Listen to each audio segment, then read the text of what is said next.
Greetings, Helldivers! We continue our journey through the best loadouts in the game, and today I would like to concentrate specifically on the Automaton front. Now, for those of you who are new to the channel, I've already made quite a few videos on the best loadouts in the game. So if you would like to see some of the more conventional loadouts, feel free to check the earlier videos. While in this one, I will walk you through some of the loadouts that a lot of people will consider a step out of the comfort zone. Still, all of the loadouts I'm about to present to you are composed with one thing in mind, which is having fun. So without further ado, let's get into it.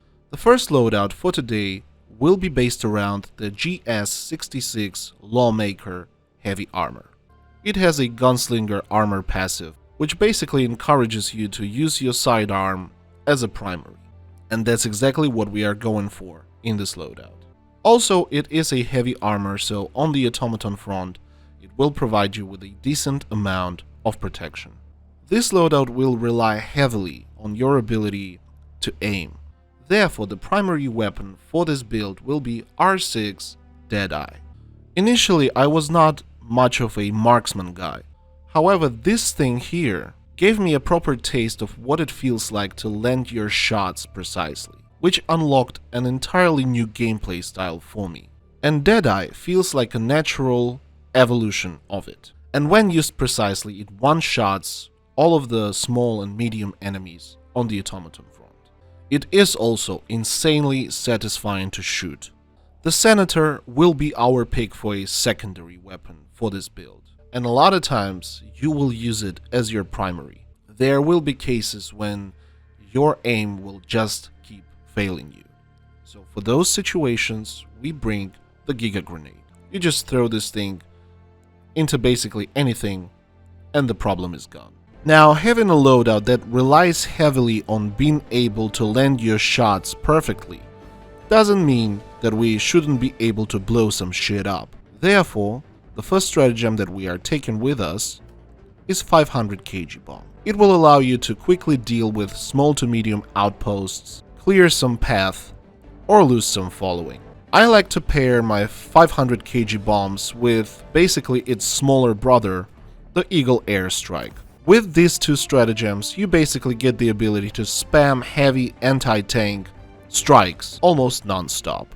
You know guys, in my philosophy, you cannot have too much anti-tank on you. Therefore, we are also taking an Epoch with ourselves. It will also serve as our utility tool because it is really great at closing fabricators, both regular and huge ones. Finally, the main gimmick of this loadout, the directional shield. The directional shield, in pair with the Lawmaker Heavy Armor, gives you the ability to use your Senator with the most comfort possible, which means that you can rather easily deal with Hulks, Devastators, Berserkers, Cyborgs, and everything in between. When using a heavy armor, my usual advice is to take a stamina enhancement booster. And that wraps it up for our first loadout for today. Our second loadout is based around the Twink Snapper Heavy Armor with a Peak Physique armor passive.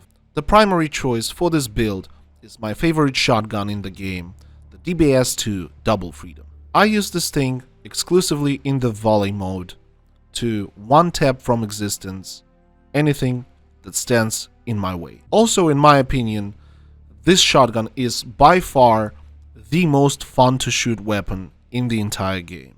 Our primary anti-tank option for this build will be my favorite secondary weapon in the game, the GP20 Automaton.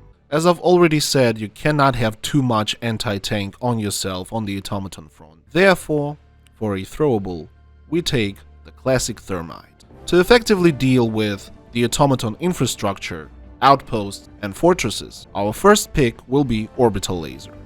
It will also serve as a great panic button if you get overwhelmed by the enemies. A great thing to pair with Orbital Laser and also effectively deal with the bot drops is 120 Barrage.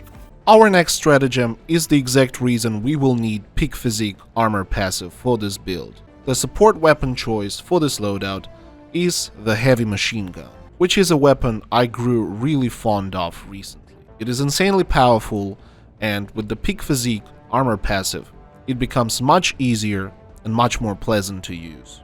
However, to get the most out of our heavy machine gun, we will also need a supply pack, because this thing runs out of ammo pretty fast. I would suggest using the experimental infusion booster for this build. So there you have it, a second loadout for today.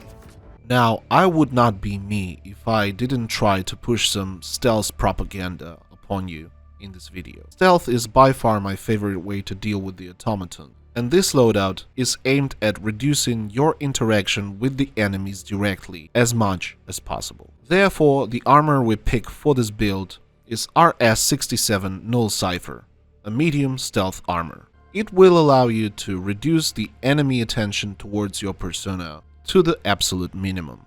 The primary pick for this loadout will be AR-59 Suppressor, which is basically a stealth assault rifle. You put this thing into a burst mode, you sneak behind your enemies, and you wipe them out from existence really quickly. Now, you could use a sensor for that exact same reason. However, I've already made so many builds based on sensor that I felt I really need to shuffle things up a bit. AR-59 is a great alternative.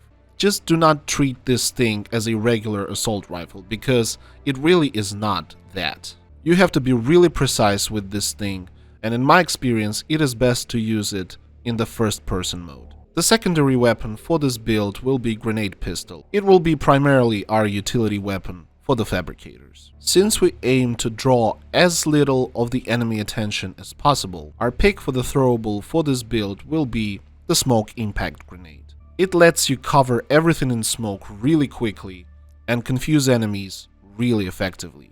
Now, regardless of the fact that we are aiming for maximum stealth and minimum enemy interaction, we still need some proper anti-tank option.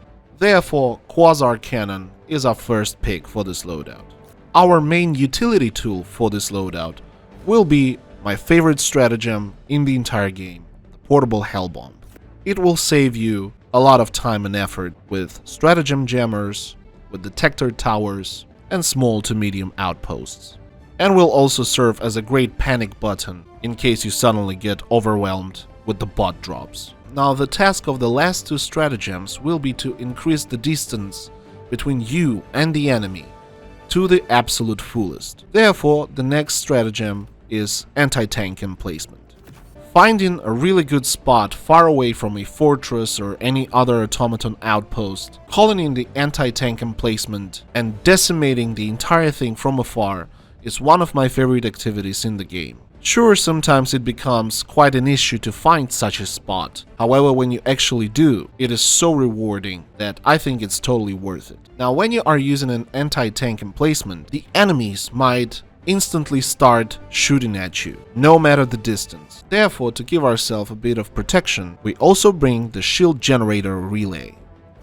These two stratagems basically transform you into a one-man artillery unit, which is a lot of fun.